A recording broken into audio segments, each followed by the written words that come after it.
Hello, आज हम एक टॉपिक लेकर आए हैं इस पर difference between atom and ion. Atom क्या होता है, आयन क्या होता है। एटम और आयन को अगर देखा जाए तो हमें पता है कि एटम के अंदर क्या होते हैं, तीन चीज़ें होती हैं। एटम के सब एटॉमिक पार्टिकल्स होते हैं, इलेक्ट्रॉन, प्रोटॉन एंड न्यूट्रॉन। तो हम बात करें होते हैं एटम की।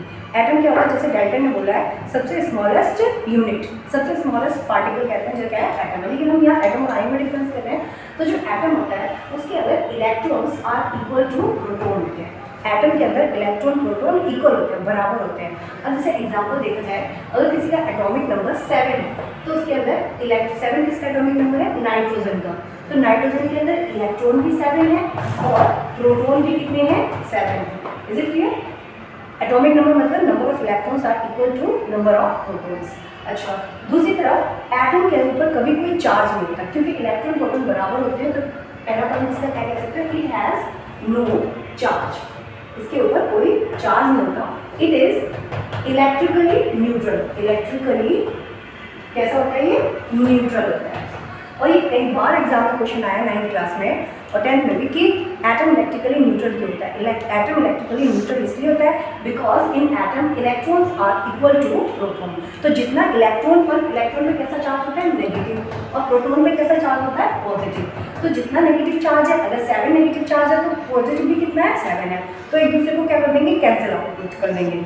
सो इसीलिए कहते हैं एटम पे कोई चार्ज नहीं होता। एटम कैसा होता है, न्यूट्रल होता है। बट वो किससे बना होता है, electron negatively charge, proton positively charge और न्यूट्रॉन हैज नो चार्ज। ठीक, अच्छा आयन की बात की जाए तो ion have charge. Ion have charge, ion के ऊपर क्या होता है, चार्ज होता है। आयन न्यूट्रल होता है, आयन के ऊपर चार्ज होता है। तो मेन डिफरेंस क्या होता है, एटम पे नो चार्ज और आयन पर है चार्ज। अब बात करते हैं, यहाँ पर इलेक्ट्रॉन प्रोटॉन क्या थे, बराबर थे। बट आयन के अंदर electrons are not equal to proton. Electron और प्रोटॉन बराबर नहीं होते। क्यों बराबर नहीं होते, क्योंकि हमने देखा है एटम के स्ट्रक्चर में प्रोटॉन और न्यूट्रॉन कहाँ होते हैं, न्यूक्लियस के अंदर। और इलेक्ट्रॉन क्या कर रहे होते हैं, उसके चारों तरफ रिवॉल्व राउंड कर रहे होते हैं अपने ऑर्बिट में। तो प्रोटॉन न्यूट्रॉन तो सेंटर में न्यूक्लियस में है, तो वो कभी लूज और गेन नहीं होते। लूज और गेन कौन होता है, इलेक्ट्रॉन्स। जो बाहर होगा वही इधर उधर जाएगा। तो इलेक्ट्रॉन्स का क्या होता है, लॉस और लूज होते हैं या फिर गेन किए जाते हैं। तो जो चेंज आएगा वो किसमें आएगा, इलेक्ट्रॉन में चेंज आएगा। तो यहाँ इलेक्ट्रॉन प्रोटॉन बराबर है। बट इस केस में जब आओगे तो दो कंडीशंस अराइव होंगी। तो जो आयंस हैं वो दो टाइप के होते हैं। आयंस कितने, आयंस आर ऑफ 2 टाइप्स। कौन से 2 टाइप्स हैं, एक होते हैं कैटाइन और एक होते हैं एनाइन। मैंने बोला कि प्रोटॉन्स क्या होते हैं एटम में, और आयन के अंदर प्रोटॉन्स बराबर होते हैं। प्रोटॉन्स इधर और इधर दोनों तरफ बराबर होते हैं। क्यों, क्योंकि वो सेंटर में होते हैं, उनका लूज गेन नहीं होता, याद रखो। अच्छा, तो चेंज किसमें आएगा, इलेक्ट्रॉन्स में चेंज आएगा। अगर इलेक्ट्रॉन का लॉस हो गया, यहाँ क्या बना, loss of electron. Loss of electron, जब इलेक्ट्रॉन कोई लूज करेगा, देने वाला जो इलेक्ट्रॉन्स को दान में दे देता है, जो लूज कर देता है, उसको कैसा चार्ज मिलेगा, पॉजिटिव। कहते हैं ना, जब जितना दानी होता है वो कैसा होता है, पॉजिटिव बनना होता है। तो यहाँ पर इलेक्ट्रॉन्स को लूज कर दिया जाता है, और लूज करने पे कैसा, लॉस ऑफ इलेक्ट्रॉन। सो यहाँ पर कैसा चार्ज आएगा, positive. They have positive charge. ठीक, अब यहाँ पे बात करते हैं एनाइन की। एनाइन कब बनते हैं, गेन ऑफ इलेक्ट्रॉन से। ये क्या करेगा, गेन ऑफ इलेक्ट्रॉन्स। और जब कोई इलेक्ट्रॉन्स को गेन करेगा तो उसके ऊपर कैसा, जो छीनता है किसी से उसको क्या कहते हैं, नेगेटिव बनता है, छीनने वाला काम करता है। तो गेन ऑफ इलेक्ट्रॉन्स, सो इसमें कैसा चार्ज आएगा, दे हैव कैसा चार्ज, नेगेटिव चार्ज। अब एक एग्जाम्पल देख लेते हैं, तीनों में देख लेते हैं। उसी एग्जाम्पल को एटम आयन में सेट कर देंगे। हम देख लेते हैं एग्जाम्पल, इजी सा एग्जाम्पल जो सबसे समझ आता है, सोडियम। सोडियम का अगर हम देखें एटॉमिक नंबर, ठीक है, सोडियम का एटॉमिक नंबर कितना है, 11। अब 11 एटॉमिक नंबर है तो हम इसका इलेक्ट्रॉनिक कॉन्फ़िगरेशन करें तो कितना होगा, फर्स्ट सेल में 2 इलेक्ट्रॉन, उसके बाद नेक्स्ट सेल में 8 इलेक्ट्रॉन और लास्ट सेल में कितने इलेक्ट्रॉन है, 1।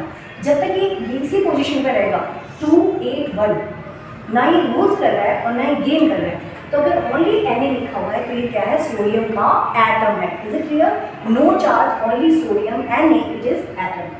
और लास्ट सेल में इसके 1 इलेक्ट्रॉन है। अब ये क्या कर रहा है, हर कोई स्टेबल होना चाहता है। स्टेबल होने के लिए क्या होना चाहिए, लास्ट सेल में 8 इलेक्ट्रॉन्स होने चाहिए।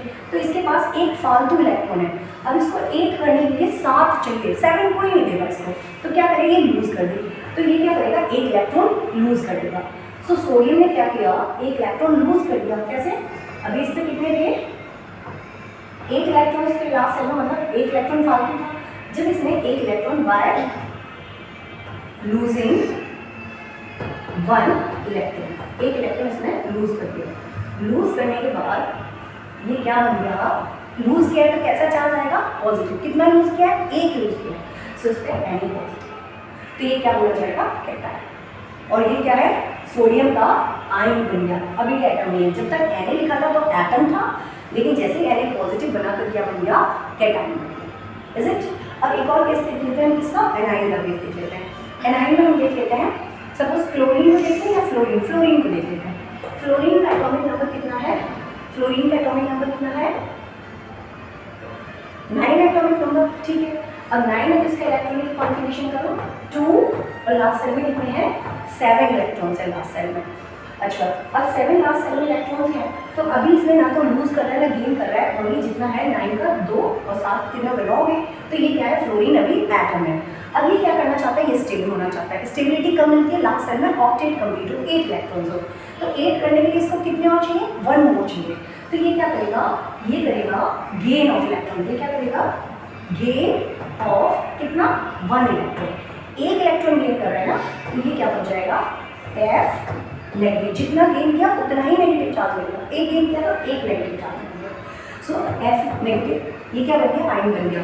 ये कौन सा आयन, अच्छा किसी के ऊपर नेगेटिव चार्ज होता है तो उसके पीछे उसके नाम में आई बन जाता है, तो ये क्या बन गया, फ्लोराइड आयन। क्या बन गया, फ्लोराइड आयन।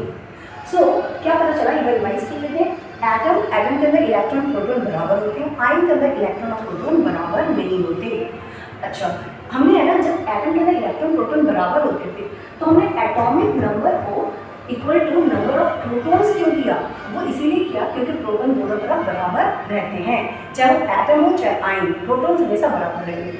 अच्छा, आयन बनने के लिए कम ज़्यादा कौन होता है, प्रोटॉन नहीं होते कभी, प्रोटॉन दोनों तरफ कॉन्स्टेंट रहते हैं, इलेक्ट्रॉन्स का होता है। अगर इलेक्ट्रॉन लूज हुआ तो कैटायन, इलेक्ट्रॉन गेन हुआ तो anion. That's all, thank you.